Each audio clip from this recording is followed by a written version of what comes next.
Menertawakan dunia persilatan. Xiao Jianghu. Audiobook, novel silat. Cerita, Jin Yong. Jilid 41. Tentu saja Ling Huchong menjadi bingung. Seketika ia bertanya, "Adik kecil, kau ini kenapa?" Yu Lingsan hanya mendengus dan segera melompat turun meninggalkan puncak gunung tersebut. Meskipun berkali-kali Ling Huchong memanggil, tetap saja gadis itu tidak menjawab ataupun menoleh. Perasaan Ling Huchong sangat terguncang sehingga ia hanya termangu-mangu tidak tahu harus berbuat apa. Dibukanya keranjang yang hanya berisi nasi dan sayuran tanpa sebotol arak seperti sebelumnya. Selama beberapa saat ia hanya berdiri memandangi isi keranjang tersebut seperti orang linglung. Meskipun perutnya lapar dan ingin makan, namun baru menyuap 2 kali langsung kehilangan selera. Ia pun berpikir, kenapa adik kecil tidak mau bicara denganku? Bahkan, melirik sekejap pun tidak. Kalau dia marah padaku mengapa masih mau mengantarkan makanan ke sini? Tapi kalau dia tidak marah kepadaku kenapa tidak sudi bicara sedikit pun? Atau, jangan-jangan adik ke-6 sedang sakit. Tapi, bukankah masih ada adik ke-5, atau yang lain yang bisa mewakilinya? Kenapa harus adik kecil sendiri yang mengantar? Demikian ia berpikir keras mencari jawaban atas pertanyaan-pertanyaan tersebut sampai-sampai melupakan gambar-gambar pada gua belakang. Sore hari berikutnya, Yu Lingsan kembali datang mengantar makanan. Sama seperti kemarin, tetap saja ia tidak sudi menyapa atau memandang Ling Huchong. Bahkan, yang lebih menyakitkan, sewaktu pulang dan menuruni jalanan tebing, ia menyanyikan lagu daerah Fujian dengan suara yang sangat keras. Rupanya dia sengaja ingin melukai perasaanku, ujar Ling Huchong dengan hati pedih seperti disayat-sayat. Sore berikutnya, tetap Yu Lingsan yang mengantarkan makanan untuk Ling Huchong. Namun kali ini Ling Huchong sudah tidak tahan lagi. Begitu gadis itu selesai menaruh keranjang nasinya dan hendak memutar tubuh kembali pulang, dengan cepat Ling Huchong berteriak, "Adik kecil, aku ingin bicara denganmu." Yu Lingsan menghentikan langkahnya dan berpaling. "Kau ingin bicara apa?" "Katakan saja," jawabnya dengan ketus. Wajahnya terlihat sangat dingin tanpa senyum sedikit pun. Melihat sikap Yu Lingsan yang dingin itu, Ling Huchong menjadi tergagap-gagap. Kau. "Aku kenapa?" tanya si gadis. Ling Huchong masih saja keluh lidahnya. Padahal biasanya ia sangat lincah dan riang gembira. Melihat itu, Yu Lingsan memutar tubuh hendak melangkah kembali, "Kalau tidak segera bicara lebih baik, aku pergi saja." Melihat itu Ling Huchong sangat khawatir. Apabila saat itu ia kehilangan kesempatan, tentu malam nanti ia akan kembali dilanda penasaran dan baru bisa bertemu Yu Lingsan sore berikutnya. Dan apabila saat ini ia tidak memperoleh jawaban, bagaimana mungkin bisa melewati malam nanti dengan tenang? Dan melihat dari paras wajah si gadis, bisa jadi besok sore ia tidak mau lagi datang, juga hari-hari berikutnya. Maka tanpa sengaja karena didorong perasaan gelisah dan takut kehilangan kesempatan, ia nekat menarik lengan baju Yu Lingsan sambil berseru, "Adik, tunggu dulu." "Lepaskan," bentak Yu Lingsan sambil meronta. Akibatnya, kain bajunya itu pun robek sampai-sampai bahunya yang putih bersih terlihat jelas. Sebagai seorang persilatan ia tidak takut pada percikan darah. Namun bagaimanapun juga ia hanya seorang gadis muda yang seketika langsung tersipu malu begitu bagian tubuhnya yang selama ini tertutup dan kini terlihat jelas. Ia pun membentak, "Berani. Berani sekali kau." maafkan aku, adik kecil," sahut Ling Huchong sambil melepaskan pegangannya. Aku tidak sengaja." Lekas-lekas Yu Lingsan menutupi bahunya yang terbuka itu dengan lengan baju yang satunya. Ia kemudian menegur dengan suara yang tidak sabar, "Sebenarnya, apa yang ingin kau katakan?" "Adik kecil," sahut Ling Huchong. "Aku sungguh tidak mengerti mengapa kau bersikap demikian kepadaku. Jika memang aku bersalah kepadamu tinggal kau cabut pedang dan kau tusuk aku 10 kali juga tidak akan kulawan." Kau itu kakak pertama," ujar Yu Lingsan. "Mana berani kami membantahmu, apalagi menusukkan pedang 10 kali? Kami hanyalah adik seperguruanmu. Asalkan kau tidak sewenang-wenang saja, kami sudah bersyukur kepada langit." Ling Huchong berkata, "Tapi aku benar-benar tidak mengerti. Sebenarnya apa kesalahanku padamu?" Yu Lingsan menjawab, "Apa kau pura-pura tidak tahu? Bukankah kau yang menyuruh monyet ke-6 mengadu kepada ayah dan ibu?" Menyuruh adik keenam mengadu apa? Tanya Ling Huchong dengan heran. Memangnya dia telah mengadu bagaimana tentang dirimu? Yu Lingsan menjawab, kau tahu betapa ayah dan ibu sangat menyayangi diriku, sehingga percuma saja kau mengadu tentang aku. Tapi kau sungguh pintar. Kau mengadu tentang, mengapa kau masih juga berpura-pura? Apa kau benar-benar tidak tahu perbuatanmu sendiri? Seketika Ling Huchong bisa menebak apa yang sebenarnya telah terjadi. Ia pun berkata, apakah guru dan ibu guru telah mengetahui tentang Lu Dayou yang terluka akibat berlatih bersama adik Lin? Apakah beliau berdua kemudian menghukum adik Lin? Dalam hati ia sangat kesal karena Yu Lingsan marah-marah kepadanya karena suatu hal yang menyangkut Lin Pingzi. Yu Lingsan menjawab dengan galak, berlatih bersama di antara saudara seperguruan itu hal yang biasa. Kalau sampai terluka itu hanyalah suatu ketidaksengajaan. Tapi ayah justru membela monyet keenam. Ayah bilang Lin kecil belum waktunya mempelajari jurus burung Feng datang menyembah. Maka, mulai sekarang aku tidak boleh mengajar Lin kecil lagi. Bagus sekali, sekarang kau yang menang. Tapi aku tidak mau peduli lagi kepadamu. Tidak akan. Biasanya Yu Lingsan suka bercanda dengan mengatakan, tidak akan peduli lagi pada Ling Huchong, dengan nada main-main disertai senyuman di bibir. Akan tetapi kali ini berbeda. Wajahnya nampak serius dan bersungguh-sungguh. Sepertinya ia benar-benar ingin memutuskan hubungan persaudaraan dengan kakak pertamanya itu. Ling Huchong melangkah maju dan berkata, adik, aku. Sebenarnya ia hendak membantah bahwa dirinya sama sekali tidak pernah menyuruh Lu Dayou untuk mengadu kepada guru dan ibu guru. Namun hatinya kemudian berkata bahwa selama dirinya memang tidak pernah berbuat demikian, untuk apa harus meminta belas kasihan kepada Yu Lingsan. Sebaliknya, Yu Lingsan balas membentak, kau kenapa? Aku tidak apa-apa, sahut Ling Huchong sambil menggeleng.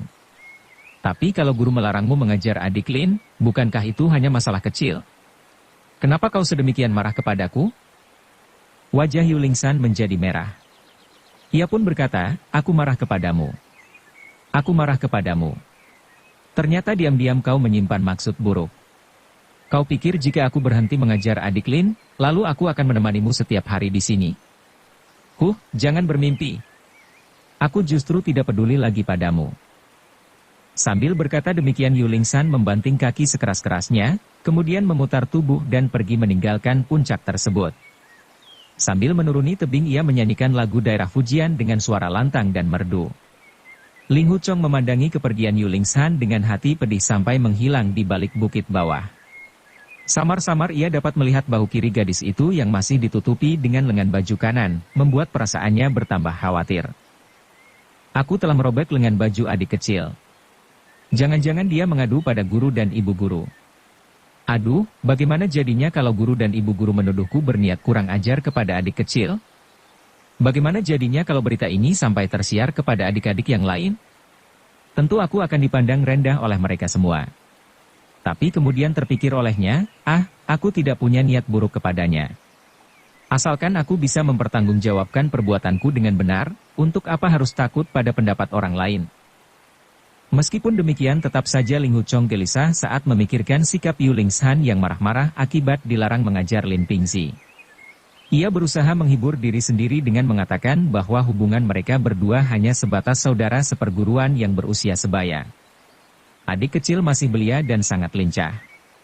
Aku harus berada di sini sehingga adik Lin yang menemani dia berlatih dan bermain sepanjang hari. Apalagi usia mereka hanya selisih sedikit. Aku yakin tidak ada perasaan apa-apa di hati adik kecil terhadap adik Lin, demikian pikirnya. Akan tetapi, kemudian terlintas pikiran di dalam benaknya yang membuatnya bertambah pedih, aku dibesarkan bersama-sama dengan adik kecil, sedangkan adik Lin baru beberapa bulan menjadi murid Huashan. Namun mengapa adik kecil begitu peduli dan memperlakukan adik Lin sebaik ini? Perlakuannya sungguh istimewa.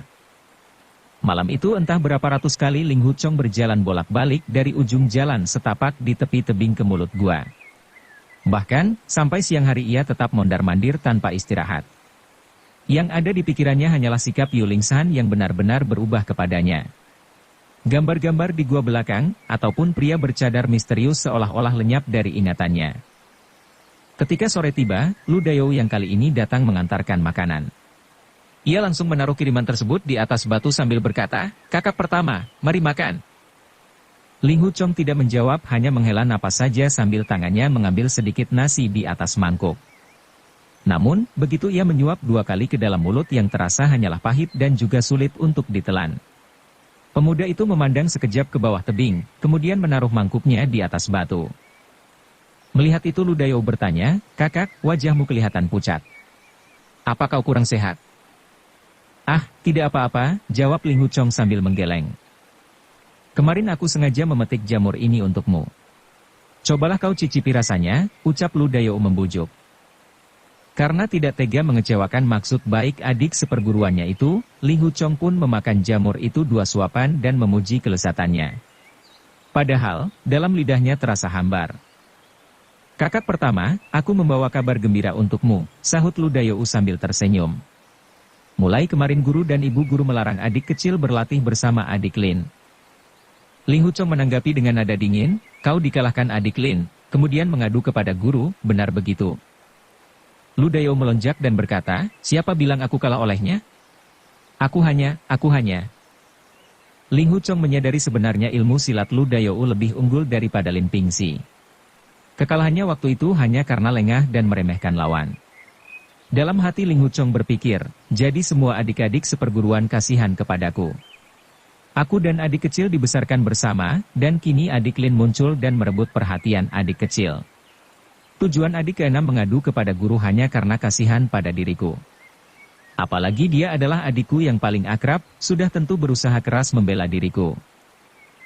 Seorang laki-laki sejati mana pantas menggantungkan hidup pada belas kasihan orang lain?" Berpikir demikian membuat Ling Hu Chong marah dan bertingkah seperti orang gila. Dilemparkannya mangkuk dan sumpit ke dalam jurang sambil berteriak, "Siapa yang memintamu mencampuri urusanku?" Tentu saja Lu Dayou terkejut. Selama ini ia selalu hormat dan patuh kepada si kakak pertama. Siapa sangka pertolongannya justru membuat Ling Hu Chong marah. Dengan gemetar ia melangkah mundur sambil berkata, "Kakak pertama, jika aku bersalah, silakan kau hajar aku saja." Setelah melemparkan mangkuk dan sumpit ke dasar jurang tadi, perasaan Ling Hu Chong sedikit agak lega. Ia hendak melanjutkan dengan melemparkan sebongkah batu sambil berkata, "Mengapa kau merasa bersalah?" "Entahlah, aku tidak tahu," jawab Lu Dayou sambil melangkah mundur lagi. Ling Hu Chong menghirup napas dalam-dalam kemudian melemparkan batu di tangannya ke dasar jurang. Sambil memegangi tangan Lu Dayou, ia lalu berkata, "Maafkan aku, adik keenam. Perasaanku memang sedang kesal, tapi tidak ada sangkut pautnya denganmu." Lu Dayou merasa lega dan berkata, "Tenang saja, kakak. Aku akan pulang untuk mengambilkan makanan yang baru." Tidak perlu, sahut Ling Hu Chong. "Aku sedang tidak enak makan." Lu Dayou melihat sendiri keranjang nasi yang kemarin masih utuh isinya. Ia pun bertanya, "Kakak, makananmu yang kemarin tidak kau sentuh?" Ling Hu Chong menjawab dengan senyum yang dipaksakan, "Kau jangan khawatir. Aku hanya sedang tidak selera makan." Lu Dayou tidak berani bertanya-tanya lagi. Ia kemudian mohon diri untuk meninggalkan puncak tebing tersebut. Sore hari berikutnya Lu Dayou menambahkan sebotol arak di dalam keranjang makanan yang ia bawa untuk menghibur kesedihan Ling Hu Chong. Akan tetapi ketika sampai di puncak dilihatnya sang kakak pertama sedang terbaring malas di atas batu besar. Wajahnya juga tampak sangat pucat. "Kakak pertama, coba tebak apa yang kubawa," seru Lu Dayou sambil membuka tutup botol di tangannya. Bau arak yang harum menyengat langsung menyebar. Ling Hu Chong pun bangkit dan menerima botol itu. Sekali teguk ia langsung menghabiskan setengah isinya. Arak ini lumayan enak." Lu Dayou merasa senang. Segera ia mengambil mangkuk dan berkata, "Biar kuisikan nasi untukmu." "Tidak perlu, aku tidak mau makan," jawab Ling Hu Chong sambil menggoyang tangan. "Semangkuk saja," ujar Lu Dayou sambil tetap mengisi mangkuk di tangannya dengan nasi sampai penuh. Tidak ingin membuat adiknya susah, Ling Hu Chong terpaksa menjawab, "Baiklah, nanti akan kumakan sehabis minum." Akan tetapi nasi itu tetap berada di mangkuk tanpa disentuh sedikit pun oleh Ling Hu Chong. Sore berikutnya, Lu Dayou datang kembali dan melihat nasi di mangkuk tersebut telah basi, sementara Ling Hu Chong terbaring lemah di lantai gua. Lu Dayou terkejut melihat wajah kakaknya yang pucat pasi. Segera ia memeriksa dahi Ling Huchong, ternyata sangat panas seperti terbakar. "Kakak pertama, apa kau sakit?" serunya khawatir. Namun Ling Huchong justru menjawab lemah, "Arak? Arak? Mana araknya? Aku mau minum arak." Ia kemudian bangkit dari tidur dan melambaikan tangannya kepada Lu Dayou. Meskipun hari itu Lu Dayou membawa arak, namun ia tidak berani mengeluarkannya dari dalam keranjang. Pemuda itu hanya mengisi mangkuk dengan air sampai penuh dan menyerahkannya kepada sang kakak pertama. Ling Huchong menerimanya dan meminumnya sampai habis. "Arak bagus. Arak bagus," ujarnya seperti orang linglung. Setelah merebahkan diri kembali, tetap saja mulutnya menggumam, "Arak bagus. Arak bagus." Lu Dayou ketakutan melihat penyakit Ling Huchong tersebut. Karena saat itu sang guru dan ibu guru sedang ada urusan di tempat jauh, ia pun turun untuk memberitahu Lao Denwo dan saudara-saudara yang lain bahwa kakak pertama jatuh sakit dan cukup parah. Yu Bukun telah menetapkan peraturan yang sangat ketat terhadap para muridnya untuk tidak seenaknya menemui Ling Huchong di puncak Huashan. Akan tetapi, saat ini kondisi Ling Huchong sedang sakit parah sehingga datang untuk menjenguk sebenarnya bukan suatu pelanggaran. Meskipun demikian, tetap saja para murid takut untuk menjenguk beramai-ramai. Maka diputuskan untuk menjenguk si kakak pertama secara bergantian. Hari ini yang mengantarkan makanan sekaligus menjenguk adalah Lao Denwo dan Liang Fa. Esok harinya giliran si Daisy dan Gao Genning, dan begitulah seterusnya. Lu Dayou sendiri telah memberitahukan perihal sakitnya Ling Huchong kepada Yu Lingshan. Akan tetapi gadis itu menanggapi dengan tidak percaya, tenaga dalam kakak pertama sangat tinggi. Tidak mungkin ia bisa jatuh sakit. "Aku tidak percaya. Aku tidak mau ditipu mentah-mentah." Para saudara yang menjenguk menyampaikan bahwa keadaan Ling Huchong ternyata bertambah parah. Bahkan, 4 hari 4 malam ia tak sadarkan diri. Lu Dayou kembali memohon dengan sangat supaya Yu Lingshan sudi menjenguk ke puncak. Akhirnya, perasaan Yu Lingshan luluh juga karena melihat Lu Dayou yang terlihat sangat memelas bahkan hampir saja berlutut di hadapannya. Maka, berangkatlah Yu Lingshan naik ke puncak ditemani Lu Dayou. Di sana ia melihat Ling Huchong terbaring lemah dengan muka kurus dan cekung. Janggutnya pun tak terawat. Keadaannya terlihat memprihatinkan padahal biasanya ceria dan riang gembira. Dengan rasa penyesalan yang teramat dalam, Yu Lingshan berjalan mendekat ke sisi Ling Huchong dan berkata, "Kakak pertama, ini aku yang datang. Tolong kau jangan marah lagi, ya."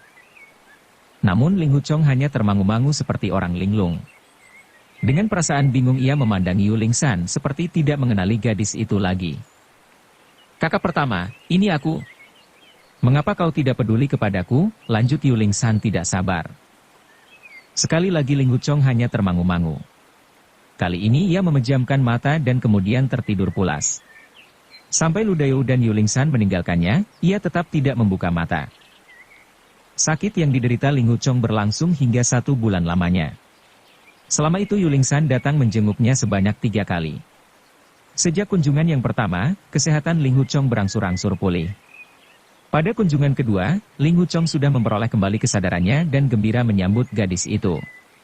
Ketika Yu Lingshan datang untuk yang ketiga kalinya, ia sudah kuat untuk duduk dan menyambut makanan yang dibawa Yu Lingshan. Namun setelah itu, si gadis tidak pernah lagi datang menjenguk. Setelah kuat berjalan, setiap hari Ling Huchong selalu memandang ke bawah menantikan kedatangan Yu Lingshan untuk mengunjunginya. Namun harapannya sia-sia, karena yang ia lihat hanyalah keheningan pegunungan, serta Lu Dayou yang selalu datang mengantarkan makanan dengan langkahnya yang ringan dan cepat. Tiba-tiba pada suatu sore Ling Huchong melihat 2 sosok bayangan datang mengunjunginya dengan kecepatan luar biasa. Yang berjalan di depan berpakaian wanita sedangkan yang di belakang jelas seorang pria. Keduanya terlihat memiliki ilmu meringankan tubuh yang sangat tinggi. Mereka melintasi jalanan terjal dan curam bagaikan berjalan di atas tanah datar saja. Ling Huchong memandangi kedua orang itu dengan seksama, kemudian berseru dengan gembira, "Guru! Ibu guru!" Ternyata yang datang mengantarkan makanan sore itu adalah Yu Bukun dan Ning Zongze sendiri. Sungguh kunjungan ini terasa sangat istimewa. Karena menurut tradisi hampir tidak pernah seorang guru datang mengunjungi muridnya yang sedang menjalani hukuman kurung di tebing perenungan. Dengan perasaan sangat gembira Ling Huchong berlutut dan memeluk kaki Yu Bukun, "Guru, ibu guru, murid sangat rindu ingin bertemu." Yu Bukun memandangi Ling Huchong dengan seksama. Sebagai murid nomor 1, Ling Huchong dianggapnya kurang bisa membawa diri dan kurang patuh terhadap tata tertib perguruan, padahal ilmu silat dan tenaga dalamnya paling tinggi di antara sesama murid. Mengenai berita sakitnya Ling Huchong sudah didengar oleh Yu Bukun suami istri. Meskipun para murid tidak ada yang berani bercerita terus terang, namun Yu Bukun dan Ning Zongzi dapat menebak ini pasti ada sangkut pautnya dengan Yu Lingsan. Dari Yu Lingsan sendiri mereka memperoleh jawaban yang kurang tegas sehingga keduanya dapat memastikan kalau putri mereka itulah penyebab sakitnya Ling Huchong. Kini setelah melihat langsung keadaan Ling Huchong, Yu Bukun dapat menyimpulkan kalau murid pertamanya itu tidak ada kemajuan sama sekali meskipun sudah 6 bulan menghabiskan waktu di tebing perenungan. Ia pun mendengus memperlihatkan kekecewaan. Sebaliknya, Ning Zongzi membangunkan Ling Huchong dengan lembut dan penuh kasih. Dipandanginya wajah murid pertama suaminya yang cekung dan kurus itu dengan rasa haru, kemudian ia berkata, "Chong Er, gurumu dan aku baru saja pulang dari utara. Kami dengar kau baru saja jatuh sakit, apa sekarang sudah lebih baik?" Mendengar suara Nyonya Yu yang halus dan lembut itu, dada Ling Huchong terasa sesak dan air matanya pun berlinang. Ia menjawab, "Murid sudah lebih baik. Guru dan ibu guru tentu sangat letih baru saja kembali dari perjalanan jauh, tapi menyempatkan diri datang menjenguk kemari." Suaranya terdengar parau karena tak kuasa menahan haru. Ia pun memalingkan muka dan mengusap air matanya yang mengalir keluar. Ning Zongzi mengeluarkan nasi dan semangkuk sup ginseng dari dalam keranjang. Wanita itu kemudian berkata, "Ini adalah ginseng liar yang kubawa dari utara. Akan sangat bermanfaat untuk kesehatanmu. Lekaslah kau minum sampai habis." Mengetahui betapa sang guru dan ibu guru telah membawa ginseng mujarab jauh-jauh dari utara dan langsung diberikan kepadanya membuat Ling Huchong semakin terharu dan berterima kasih. Dengan tangan gemetar ia menerima mangkuk sup tersebut. Ning Zongzi bermaksud untuk menyuapinya, namun Ling Huchong sudah lebih dulu meneguk isi mangkuk itu sampai habis. "Terima kasih banyak, ibu guru." "Terima kasih banyak, guru," katanya. Yu Bukun meraih pergelangan tangan Ling Huchong untuk memeriksa denyut nadi muridnya itu. Terasa olehnya urat nadi Ling Huchong berdenyut cepat. Ia pun berkata, "Sakitmu memang sudah sembuh." Setelah terdiam sejenak, ketua perguruan Huashan itu lantas melanjutkan dengan raut wajah kurang senang, Chong Er, apa saja yang kau kerjakan selama setengah tahun ini? Mengapa tenaga dalammu banyak mengalami kemunduran?" Mendengar itu Ling Huchong kembali menyembah dan menjawab, "Murid memang bodoh. Mohon guru dan ibu guru sudi mengampuni." Ning Zongzi menukas, "Chong Er baru saja sembuh. Pantas saja kalau dia mengalami kemunduran tenaga dalam. Apa yang kau harapkan dari seorang yang baru saja pulih dari sakit?" Yu Bukun menggeleng dan berkata, "Aku tidak bicara soal kesehatannya. Aku bicara soal tenaga dalamnya, dan ini tidak ada hubungannya dengan kondisi kesehatannya. Ilmu tenaga dalam perguruan kita berbeda dengan perguruan lain. Asalkan berlatih dengan giat dan disiplin, sekalipun di waktu tidur tenaga dalam akan bertambah dengan sendirinya. Apalagi Chong Er sudah belasan tahun belajar tenaga dalam Huashan. Asalkan tidak terluka dalam pertarungan, dia tidak mungkin jatuh sakit. Ini semua karena kebodohannya yang tidak bisa mengendalikan nafsu dan perasaan. Oleh karena itu, tenaga dalamnya pun tidak mengalami kemajuan pula." Menyadari ucapan suaminya benar, Ning Zongzi menambahkan, "Chong Er, gurumu sudah berulang kali memberi nasihat supaya kau belajar dan berlatih, baik itu ilmu pedang ataupun tenaga dalam dengan rajin. Sesungguhnya gurumu mengurung kau di sini bukan karena ia ingin menghukummu, tapi semata-mata untuk memberimu kesempatan supaya bisa berlatih dengan bebas dan tidak terganggu urusan-urusan remeh. Kami berharap selama setahun ini kau memperoleh banyak kemajuan, tapi siapa sangka, siapa sangka." Ling Huchong merasa malu dan gugup. Dengan menundukkan kepala ia menjawab, "Mohon maaf yang sebesar-besarnya kepada guru dan ibu guru. Murid benar-benar hilaf dan berjanji akan berlatih dengan sepenuh hati." Yu Bukun kembali berkata, "Dalam beberapa tahun ini kami berdua sering turun gunung untuk melihat dan menumpas langsung kejahatan di dunia persilatan. Apalagi akhir-akhir ini huru-hara semakin sering terjadi. Kami yakin kelak di kemudian hari, bencana besar pasti tak dapat dielakkan lagi." Berhenti sejenak, ia kemudian melanjutkan, "Kau adalah murid pertamaku. Kami berdua menaruh harapan besar kepadamu, semoga kelak kau bisa bahu-membahu bersama kami menegakkan keadilan dan kebenaran, serta mengharumkan nama besar perguruan Huashan. Tapi kalau kau lebih suka larut dalam urusan muda-mudi, dan mengesampingkan berlatih ilmu silat sehingga tidak ada kemajuan, sungguh kami merasa sangat kecewa. Melihat wajah sang guru yang tampak murung, Ling Huchong seketika kembali menyembah, sekali lagi murid mohon maaf karena telah mengecewakan guru dan ibu guru. Yu Bukun membangunkan murid pertamanya itu. Sambil tersenyum ia berkata, jika kau sudah menyadari kesalahanmu, kami merasa lega. Kelak, setengah bulan lagi kami akan datang ke sini untuk menguji ilmu pedangmu. Usai berkata demikian, ia pun memutar badan hendak kembali pulang. Teringat pada gambar-gambar di gua belakang, serta munculnya pria bercadar membuat Ling Huchong ingin bertanya kepada sang guru, "Guru, ada sesuatu hal yang..." Namun Yu Bukun sudah melesat pergi. Bersambung ke jilid 42. Dukung kami dengan subscribe, follow, like, komen dan share. Terima kasih.